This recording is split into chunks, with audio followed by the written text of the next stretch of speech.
Seruput kopi dulu, Lur. Selamat datang di Mata Militer Ngapak, tempatnya info dunia dan Indonesia, dan yang panas-panas tentang militer. Lur, Malaysia kembali menunjukkan keseriusannya dalam memperkuat armada drone militernya. Kali ini yang menjadi sorotan adalah peresmian dan pengoperasian drone Angka S buatan Turki oleh Tentara Udara Diraja Malaysia. Menariknya, drone ini bukan barang asing bagi Indonesia, karena TNI Angkatan Udara juga telah mengoperasikan Angka. Artinya, dua negara besar di Asia Tenggara kini sama-sama mengandalkan teknologi drone buatan Turki untuk memperkuat kemampuan pengawasan dan intelijen mereka. Angka S merupakan drone kategori Medium Altitude Long Endurance atau drone yang mampu terbang lama pada ketinggian menengah.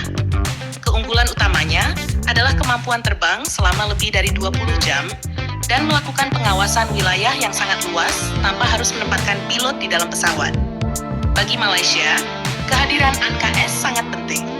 Negara tersebut memiliki wilayah laut yang luas, terutama di Sabah dan Sarawak, serta kawasan Laut Cina Selatan yang menjadi perhatian banyak negara. Dengan drone seperti Angka S, pengawasan terhadap aktivitas kapal asing, pergerakan pesawat, hingga keamanan perbatasan dapat dilakukan secara lebih efektif. Yang membuat Angka S berbeda dari drone biasa adalah kemampuannya menggunakan komunikasi satelit. Teknologi ini memungkinkan drone dikendalikan dari jarak yang sangat jauh tanpa kehilangan koneksi. Dengan kata lain, operator dapat memantau wilayah yang berada ratusan bahkan ribuan kilometer dari pusat kendali. Dari sisi kemampuan, Angka S dilengkapi berbagai sensor modern, mulai dari kamera elektrooptik beresolusi tinggi, sensor inframerah untuk operasi malam hari, hingga sistem penanda target laser. Semua data yang diperoleh dapat dikirim secara langsung ke pusat komando, sehingga informasi di lapangan bisa diterima secara real-time. Menariknya lagi, drone ini tidak hanya berfungsi sebagai mata di langit. Dalam konfigurasi tertentu, Angka S juga mampu membawa rudal dan bom pintar ringan. Artinya, platform ini dapat digunakan untuk misi pengintaian maupun serangan presisi terhadap sasaran tertentu.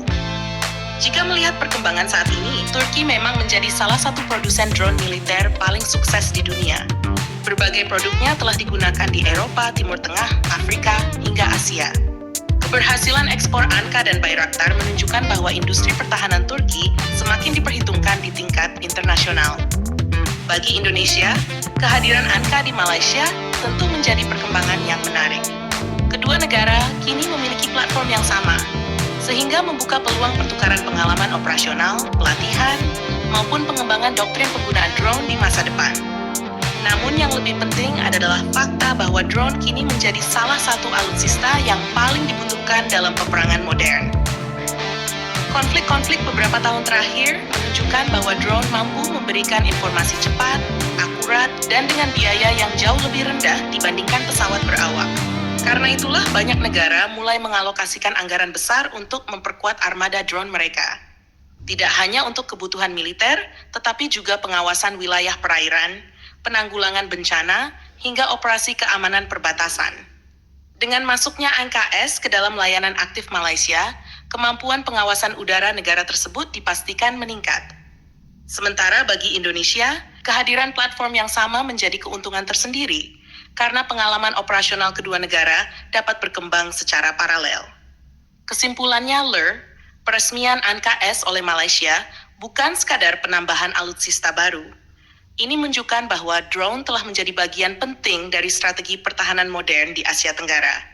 Dan yang menarik, Indonesia juga sudah berada di jalur yang sama dengan mengoperasikan Angka untuk memperkuat kemampuan TNI Angkatan Udara. Ke depan, persaingan bukan lagi soal siapa yang memiliki pesawat paling banyak, tetapi siapa yang mampu memanfaatkan teknologi tanpa awak secara paling efektif untuk menjaga wilayah dan kepentingan nasionalnya.